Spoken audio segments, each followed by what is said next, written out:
Anywhere else, a flat line is a declaration of failure. In our operating theater, it was the entire point. A 38-year-old woman, a neurosurgical procedure at the very precipice of what was possible. A Tuesday case that had already consumed every ounce of my professional skill. But as I watched her electroencephalogram hold a perfectly straight line, the cardiac monitor stay quiet, and her body temperature plummet to 15 Celsius, I knew there was no textbook for what came next. For the next 3/4 of an hour, my patient would be biologically paused, and that's when this case became the most profound and unsettling event of my life. The patient was a sound engineer who had presented to the emergency department 3 weeks prior with debilitating migraines, vertigo, and frightening episodes of transient aphasia. An MRI revealed the neurologist's nightmare. A colossal aneurysm at the basilar artery's bifurcation, the brain's most critical vascular crossroads. The aneurysm was classified as a giant, a clinical term for a bulge in an arterial wall so fragile it threatened to burst at any second, causing immediate, irreversible death. The neurosurgeon who took the case was stark in his assessment of her chances. "She's on borrowed time," he told me. "The only real question is whether the aneurysm ruptures on its own in the next week, or if we give her a chance with the most audacious procedure we have." I had been an anesthesiologist for 15 years when her file appeared on my desk, and I believed I understood the frontier between the conscious and unconscious mind as well as anyone. I had guided thousands of people into that temporary void, managed everything from scheduled procedures to catastrophic traumas, and navigated every conceivable crisis from anesthetic allergies to intraoperative awareness. But nothing in my experience had readied me for a patient who could recall her own brain surgery while exhibiting no measurable sign of life. That procedure was deep hypothermic circulatory arrest, known colloquially among the staff as the 0-point procedure. It was an operation performed perhaps once a year at our facility, demanding a crew of more than 20 specialists and technology that most hospitals simply didn't have. The idea was as elegant as it was horrifying. We would deliberately stop her heart, drain the blood from her brain, and cool her body to a point where she would be clinically dead for nearly an hour, allowing the surgeon to operate. As the lead anesthesiologist, my role was the most precarious. I had to escort this woman to the very threshold of death and keep her there, suspended in a delicate stasis that would protect her brain while giving the surgeon the blood-free field he needed to defuse the ticking bomb inside her head. "Are you certain about this?" I asked the surgeon in our final pre-op briefing. "The margin for error is non-existent. If anything deviates during the arrest, she's gone for good. If we do nothing, she's gone by next week," he countered. "The aneurysm's morphology is too complex for coiling or any standard clipping. This is it. This is her only shot." "Doctor, can I ask you something?" she said, after I had walked her through the anesthetic process. "Is it possible I'll be aware of anything? I've read stories about people hearing things during surgery." I had delivered this reassurance 1,000 times, but never for a case of this magnitude. Under normal conditions, the anesthetic agents we use make awareness an impossibility. But I have to be completely transparent with you. This is not a normal surgery. You will be in such a profound state of anesthesia and hypothermia that your brain will cease all detectable electrical activity.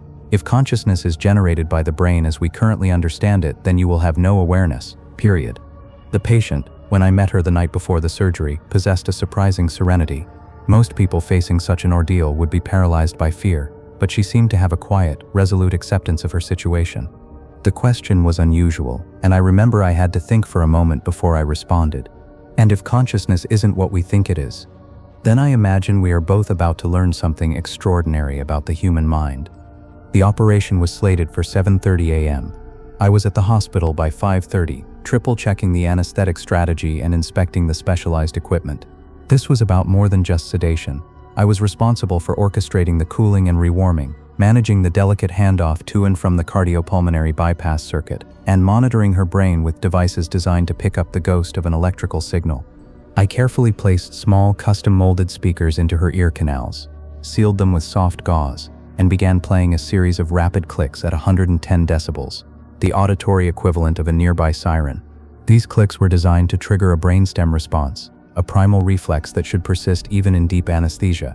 If any flicker of awareness remained, it would register on our monitors. Her eyes were carefully lubricated and taped shut. The operating room was a theater of high-tech machinery.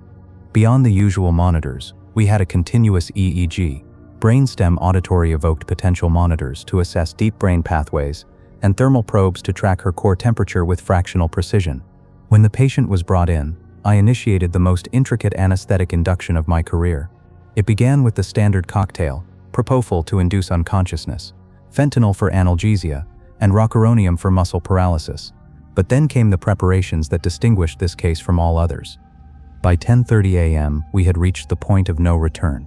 The patient was fully connected to the heart-lung machine, and we initiated the slow, methodical cooling of her body. A grid of EEG electrodes was applied to her scalp. A transcranial Doppler probe was positioned to measure blood flow in her cerebral hemispheres. Every available tool for detecting consciousness was active. At 8:45 a.m., the surgeon activated the cranial drill, a high-speed instrument that emitted a piercing, high-frequency whine. I kept my eyes glued to my screens. Blood pressure was steady, heart rate was controlled. The EEG displayed the slow, rolling waves of deep anesthesia. Everything was going exactly by the book. Commencing circulatory arrest, the perfusionist announced. The bypass machine was powered down, and the blood was siphoned from her body. Her brain, now bloodless and electrically inert, was as close to a terminal state as a person could be and still have a chance of coming back. For the next 45 minutes, I stood watch over a patient who had no pulse, no brain activity, and no reaction to any stimulus. The air in the room felt unnaturally cold, a psychological chill that had nothing to do with the ambient temperature. There was a profound wrongness to managing the vitals of someone who, by every medical standard, was no longer alive. I watched her core temperature descend, degree by agonizing degree, 37 degrees to 30 to 25 to 20. As she cooled, her heart rate slowed to a crawl. Her brainwaves flattened. Her body was entering a state with no parallel in human biology. At 15 degrees, her heart fluttered and then stopped. The EEG signal vanished completely. Not the slow waves of a deep coma, but the stark, absolute silence of a brain devoid of electrical function. The brainstem monitors registered no response to the relentless clicking in her ears. Every metric we had for consciousness was telling us the same thing. The room was empty. The surgeon worked with calm, focused intensity in the pristine, bloodless field.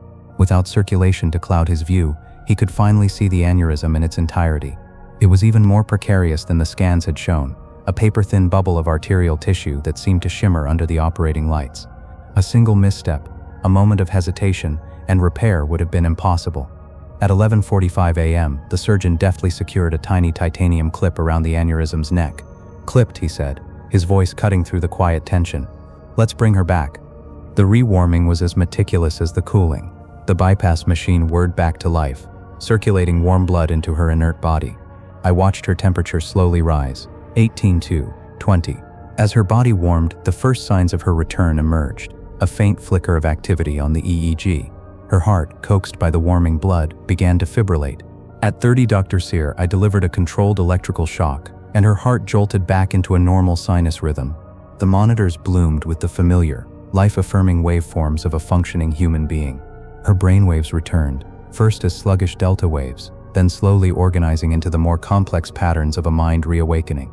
The surgery concluded at 2:15 p.m., 7 hours after we started, and nearly an hour after she had been biologically paused. The patient was stable, the aneurysm was secured, and initial assessments showed no signs of neurological injury from the prolonged circulatory arrest.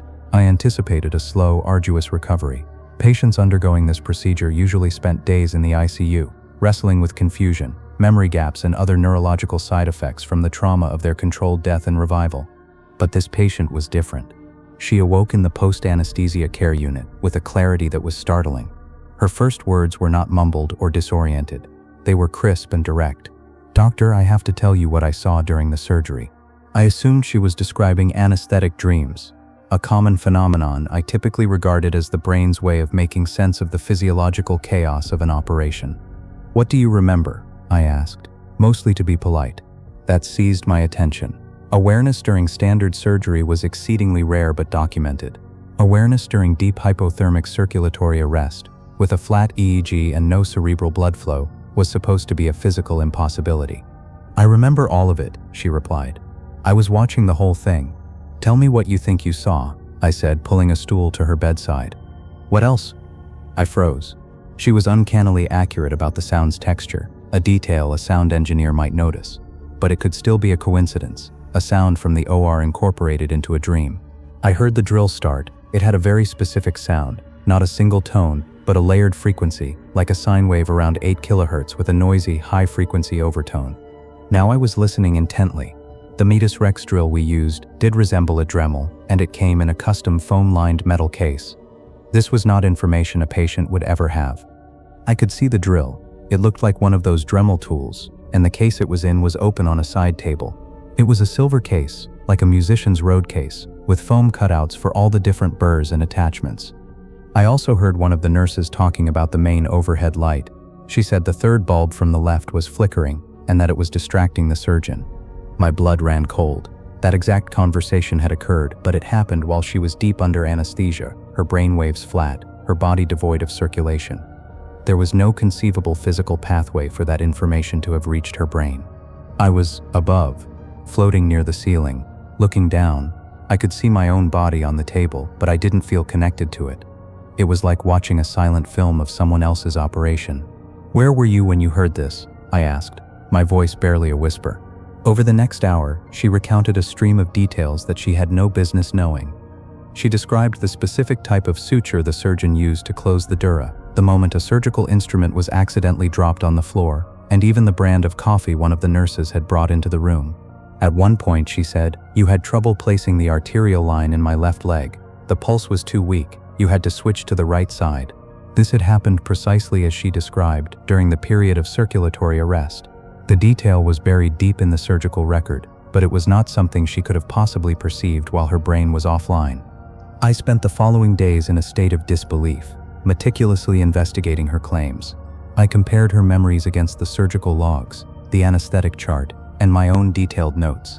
I interviewed every person who was in the room. Every single detail she had provided was correct. More unsettling, many of the events she recalled had taken place during the 45-minute window when she was clinically dead. The patient's account was a direct violation of every principle of neuroscience I had ever learned. Consciousness, as we defined it, was a byproduct of neural activity. No activity, no consciousness. And yet, she had not only remained aware, but had formed clear, verifiable memories during a time when her brain was effectively shut down. But her experience didn't stop at observing the surgery. "How is this possible?" the neurosurgeon asked, when I presented him with my findings. "Everything in our field is predicated on the idea that consciousness is a function of a living brain." Her brain was not functioning for almost an hour. I had no answer. "I felt myself being pulled away from the operating room," she explained in a follow-up meeting. "It wasn't scary. It was like being carried on a current. I found myself in a place that wasn't a place at all. It had no visuals. It was made of sound or vibration." During the deepest phase of the procedure, when her body was at its coldest and she had been without circulation for more than half an hour, she described something else entirely. "What did you experience there?" "It was like being inside a symphony. There was this overwhelming feeling of peace, of harmony. It was a feeling of being home, and I wasn't alone. There was a presence there. It wasn't a person, it was a consciousness, a being made of pure resonance. It communicated with me, not with words, but with pure meaning. It told me that I had to go back." Who was it? "It conveyed that my life's work, my composition, was unfinished. I didn't want to leave. The feeling of belonging there was more powerful than anything I've ever known. But it was insistent that I had to return to my body." "Do you remember returning?" "What do you mean, go back?"